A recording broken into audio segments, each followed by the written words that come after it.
Alright, this is IGCSE Math 2. This is practice angle quiz. So we're going to go through and solve for all these things. All these formulas and steps and processes should already be in your notes. And so I'm going to make the answer key for this. So on this answer key, let's start off with the midpoint. So the midpoint with these two endpoints. So we're solving for the midpoint here.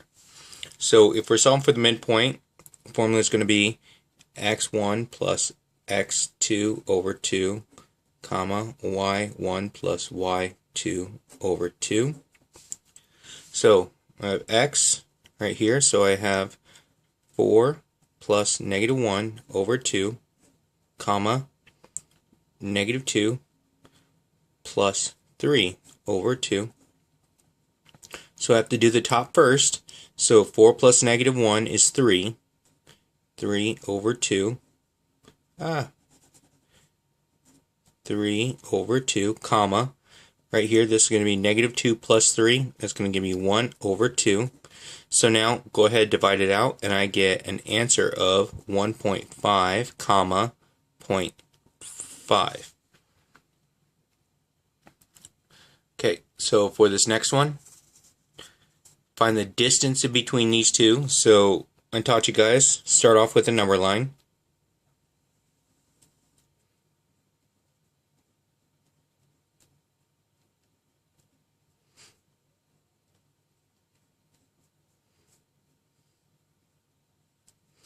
So negative 5, 5, and here's 6 since I need to go that far on this. Alright, distance is going to be equal to the square root of, now let's start with how far is it from 6 to negative 5.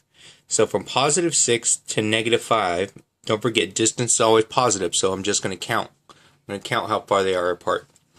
Right, here we go, 1, 2, 3, 4, 5, 6, 7, 8, 9, 10, 11.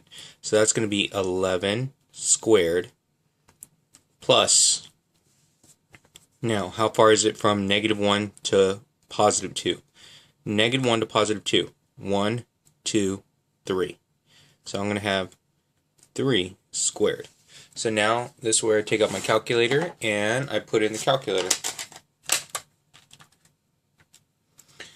So in my calculator I have square root, so right here, square root of 11 squared plus 3 squared, close, enter, and I come up with 11.4 as my answer. So it's about as my answer. Now let's take a look at number 3. Now if you notice how number 3 is set up, it goes all the way around my central vertex right here. If it goes all the way around, that means all of it together has to add up to 360. So we're going to add them, so I'm going to write it out. So it's 125. We know that this box right here says that that's 90 plus 90 plus x plus x plus 55. All that together has to be equal to 360. So let's go through combine like terms. So if I'm combining like terms, clear. So let's combine those together and I come up with 125 plus 90 plus 55. So that's going to be 270. So I have this, this, and this is going to be 270 plus, that's a plus sign. X plus x is going to give me 2x equals 360. So start by subtracting 270. So 360 minus 270, enter, and I get 90. So 2x equals 90. Now we divide both sides by 2. X is 45. Okay, so on this one it's actually going to be the degrees. Alright, let's take a look at this next one, number 4. So on number 4, if we go ahead and look at our notes for the parallel lines, So parallel lines say which ones are going to be equal. So if I match it up to my notes, I know that this one and this one are the same, and if I go down over here, this one and this one are the same. So same here, so I could transfer those down. So that, and that are all the same.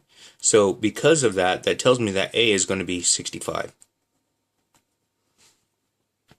Now, let's take a look. Let's do the same thing with these ones here. So if I'm looking at it here, so this and this are the same. So therefore, these two down here are the same. So that one and that one are the same. So those two there, they're going to be the same. So that means that B is going to be 46. Now, where am I at? Okay, E. Okay, let's take a look.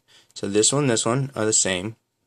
And then this one right here and this one are the same. So this is 115, that's 115. So those two transfer down here like so. So 115, 115, 115, 115. So E is 115, G is 115, but F, if you notice how E and F are lined up together, they're on a straight line here. So if they're not the same, that means that they're going to be supplemental. So supplemental means that they need to add up to 180. So I'd go 115 plus, let's say, F is equal to 180. So subtract 115. So F is equal to, that's going to give me, say, 65. 65. So 180 minus 115 is 65. Okay, now let's take a look at this bottom one. Now this bottom one here is actually, it's like two of these put together. So it's going to be two of these top ones put together. So it's not simple, it's just a little bit. So I have to look at my two transversals. So I have a transversal here. So this transversal right here. So it goes along this side. So this is 115, so that means that this is 115, which means that this one and this one are 115. So here, here, here, here. So that's 115, so it makes H 115. And down over here, I is also going to be 115. Okay, so now let's take a look. So now I have a different transversal.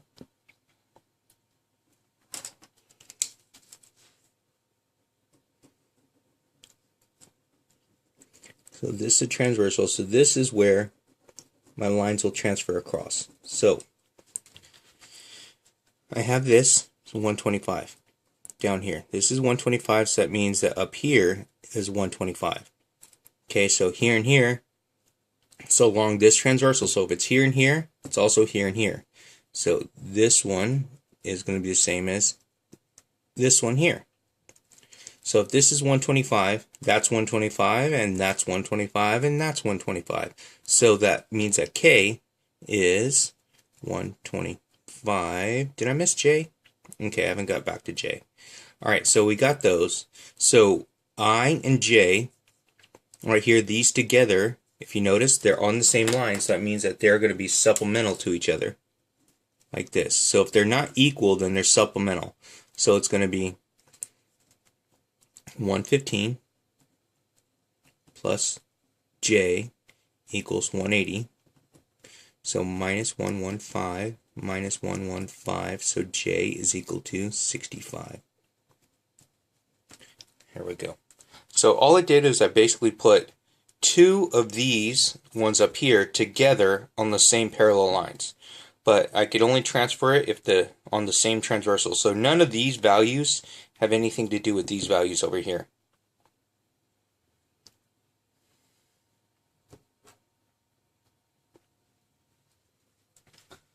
Now, looking at this one right here, easiest thing to do, because it's parallel lines, and I want to show you how to make this easy as possible. So, first thing I'm going to do, I'm going to take this, and I'm going to extend my lines. because it's going to help out looking to see where your parallel lines are, where they keep going.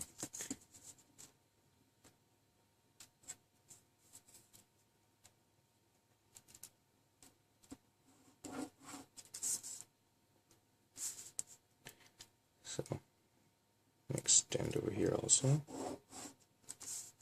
And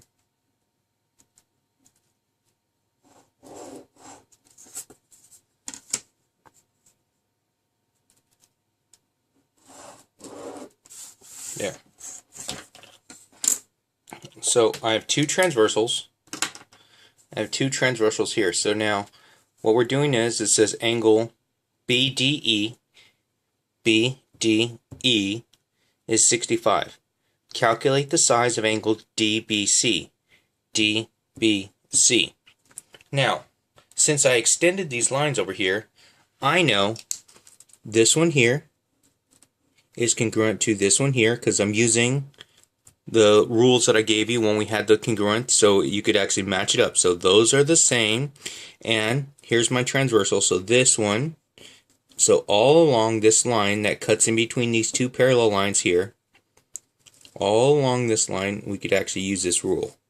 So those two are the same, so therefore those two are the same. So that means that this one here is the same and this one here. Now, what we're trying to do is we're trying to find this in here. Now, if we notice, this one and this one are not the same. So if they're not the same, then therefore they are supplementary. So I'm going to say that I have, so 65 plus right there, angle B for that value is equal to 180. So right there at that, so it's going to be minus 65 minus 65.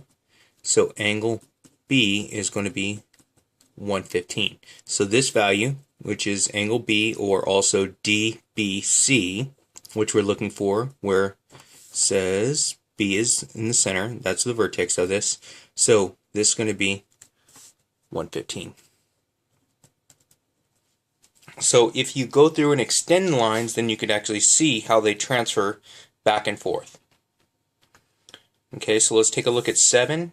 7's doing the exact same thing, so I need to go ahead and extend the line. So I have these three are parallel.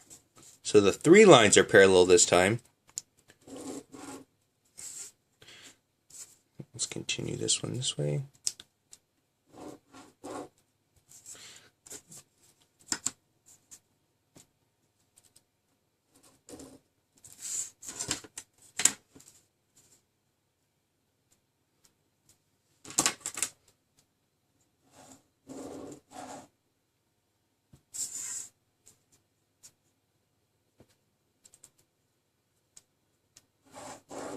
And I'll show you why I changed colors here in a second. Okay, so now I have these parallel lines, so this thing crossing through my parallel lines is one transversal, where in blue, crossing through the parallel lines in a different direction is a different transversal. Okay, so now let's take a look at a couple things that we know. So we know that in the diagram A, B, C, they're parallel. ABC. So ABC is 45, and it says CEF is 135. So there was a typo here, so this should be 35. Okay, so in class I addressed that. So it was supposed to be 135. Alright, so now I'm going to go through and transfer where are going to be congruent. So along this transversal, I have this and this are the same. So there and there. So now cutting it over to this one over here, so look, so it's going to be here and here are the same. Okay, so now let's go the other direction. So if this is 135 here, that means that here all the way over is 135, so I have 135 right here, and it would go up this way. But let's take a look. I'll calculate angle BCE. So BCE, that's going to be in here. That's going to be all from here to here. I'm looking for that. I know half of it is 45 here. So I need to figure out what this is here. So I'm going to put an X because I don't know that one yet. So using this, I got that that's 45 up here. But these two, now if I look, here and here are the same. And therefore, here, let's see, and the parallel. So this one, and then here to here the same, and here to here the same. So it's part of it, but it's not the 135 here. So this is not 135. So what I need to do is, if these two right here, because they're on the same line right here, they do not add up, or they're not the same, so they are going to add up to 180. So I'm going to say x plus 135 is equal to 180 minus 135. X is going to be 45. So x is 45. So now, since it's asking for the whole thing from here all the way over, I know that this piece here is 45, and this piece right here in red is also 45. So from there, that's 45 there. From there, I got that x is 45. So since I'm asking for the whole thing, both of those together, it's going to be the 45, this 45 plus this 45 is going to give me 90. So for here, I'm going to get 90. Because I know that x is 45, and I know that this piece is 45 because that said so right there.